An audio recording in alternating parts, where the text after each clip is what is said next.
நண்பர்களே, mother Teresa சொன்ன இந்த வார்த்தைகள் வாழ்க்கையின் ஆழமான உண்மையை நமக்கு கற்றுக் கொடுக்கின்றன. பெரிய விஷயம் செய்ய முடியாவிட்டாலும் சிறிய விஷயத்தை பெரிய அன்போடு செய்யுங்கள். நாம் பல நேரங்களில் நினைக்கிறோம், வாழ்க்கையில் பெரிய சாதனை செய்ய வேண்டும், பெரிய பெயர் வாங்க வேண்டும், பெரிய மாற்றத்தை உருவாக்க வேண்டும் என்று.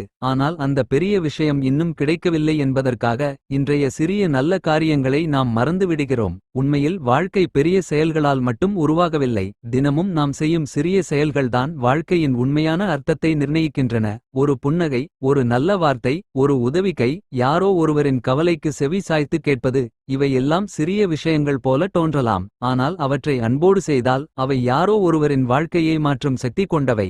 மதர் தெரேசா உலகம் முழுவதும் அறியப்பட்டதற்கு காரணம் பெரிய அதிகாரம் அல்ல, பெரிய செல்வம் அல்ல. அவள் செய்த ஒவ்வொரு சிறிய சேவையும் பெரிய அன்பால் நிரம்பியிருந்ததுதான். நீங்கள் இன்று பெரிய நிலைக்கு வரவில்லை என்றால் கவலைப்பட வேண்டாம். உங்கள் வீட்டில், உங்கள் வேலையிடத்தில், உங்கள் சுற்றத்தில் நீங்கள் செய்யும் சிறிய கடமைகளை முழு மனதோடு செய்யுங்கள். அன்பில்லாமல் செய்யப்படும் பெரிய செயல் கூட வெறுமனையாகிவிடும். ஆனால் அன்போடு செய்யப்படும் சிறிய செயல் கூட இறைவனின் பார்வையில் பெரியதாக மாறிவிடும். இன்றே முடிவு செய்யுங்கள், நான் செய்யும் எந்த சிறிய விஷயமாக இருந்தாலும் அதை மனமார்ந்த அன்போடு செய்வேன் என்று. அந்த அன்புதான் நாளை உங்கள் வாழ்க்கையை உயர்த்தும் சக்தியாக மாறும். இந்த வார்த்தைகள் உங்கள் மனதை தொட்டிருந்தால் இதை உங்கள் வாழ்க்கையிலும் நடைமுறைப்படுத்துங்கள். இந்த செய்தி மற்றவர்களுக்கும் பயன் தர வேண்டும் என்றால் தயவு செய்து சப்ஸ்கிரைப் செய்யுங்கள், லைக் செய்யுங்கள், ஷேர் செய்யுங்கள். அன்போடு செய்யப்படும் ஒரு ஷேர் கூட யாரோ ஒருவரின் வாழ்க்கையில் பெரிய மாற்றத்தை உருவாக்கலாம்.